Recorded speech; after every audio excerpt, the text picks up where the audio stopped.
Let's jump right into this explainer on a truly fascinating programming philosophy. We're talking about an approach that literally designs bugs right out of existence. You know the drill. Modern software development often feels like this endless, exhausting game of whack-a-mole, right? You fix one edge case and boom, 3 more weird behaviors pop up in production. Well, today we're exploring a massive paradigm shift that tackles this head-on. We're pulling insights directly from a developer's diary, specifically part 206 of their notes on a long-running Haskell project. And what they uncovered after months of tweaking and refactoring is this incredibly powerful architectural concept, making illegal states unrepresentable. Think back to the last time a seemingly impossible runtime error slipped through your reviews and just crashed an app in production. Ugh, our usual reflex, right? We write another test, add another check, cross our fingers, and just hope we covered the gap. But I want you to imagine a system where certain classes of runtime errors simply cannot happen. Not because you wrote some massive exhaustive suite of tests to catch them, but because the foundational structure of the code itself physically refuses to allow them to exist. So the big question is, can we write code where bugs are literally impossible to type? That is the overarching goal we're exploring today, and trust me, it fundamentally changes how you look at building software. Moving right along to our first section, a core programming philosophy, the magic of static type systems. So, the whole concept of making illegal states unrepresentable boils down to using the type system itself as an impenetrable barrier against bad logic. We're leveraging the static type system to make it syntactically impossible to even write code that represents an invalid condition. In heavily dynamic languages, let's be honest, we largely rely on hope, sheer discipline, and exhaustive unit tests to keep bad states at bay. But in strict, statically typed languages, the compiler becomes your structural safety net. It's like a hyper-strict bouncer at a club that won't even let the bad code compile, let alone run. The system flat-out refuses to build if you try to describe a scenario that shouldn't exist in reality. To really get this, let's look at Section 2, the 3-switch problem, and how we manage API data fetching states. This is a classic, everyday problem almost every single developer hits at some point: managing data fetched from an API. At any given second, your user interface might be loading, it might be fully loaded with data, or it might be throwing an error. And a very common but fundamentally flawed approach to handling this is using 3 independent boolean variables to act as switches. I mean, we've all been there, right? If you've ever written JavaScript or React, you've probably written these exact 3 let statements: is loading equals false, has error equals false, and user data equals null. It seems like the cleanest, most straightforward way to track what's going on. But here's the catch. Treating independent booleans as related state mechanisms leads to a nasty little thing called state explosion. Mathematically, these 3 independent switches multiply. You've got 2 potential states for loading, 2 for the error flag, and 2 for data presence. 2 times 2 times 2, that creates a total of 8 possible combinations of state flowing through your application. And the scary part?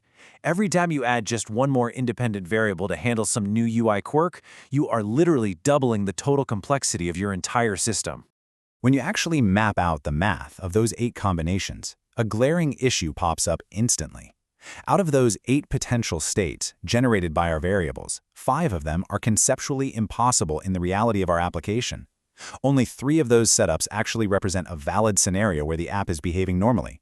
Think about that. Over 60% of the states our architecture mathematically allows are completely, totally illegal. Just picture the user screen when one of these impossible states accidentally gets triggered. We'd have a situation where the app is actively loading, actively displaying an error, and successfully showing fetch data, all at the exact same time. Imagine a spinning loading wheel rendering straight on top of a giant red error message, which is somehow partially obscuring perfectly valid user data. It makes absolutely zero logical sense, yet our chosen data structure allows it to happen effortlessly. And this structural flaw forces us into endless defensive programming.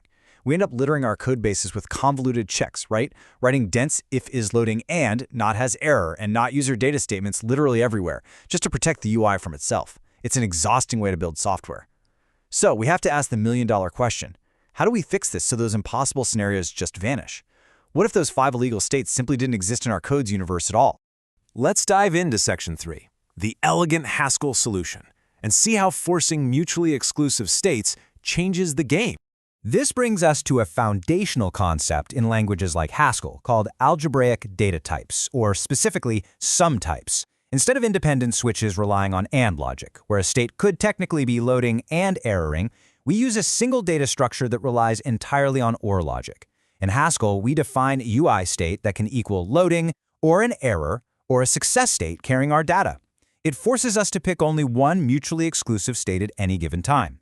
This fundamentally shifts the architecture from being permissive to being strict. Think of it kind of like slicing a pie. One slice exclusively means loading. Another slice exclusively means an error happened. The final slice exclusively means we have our data. By designing our data this way, we take that immense burden of checking states away from the developer.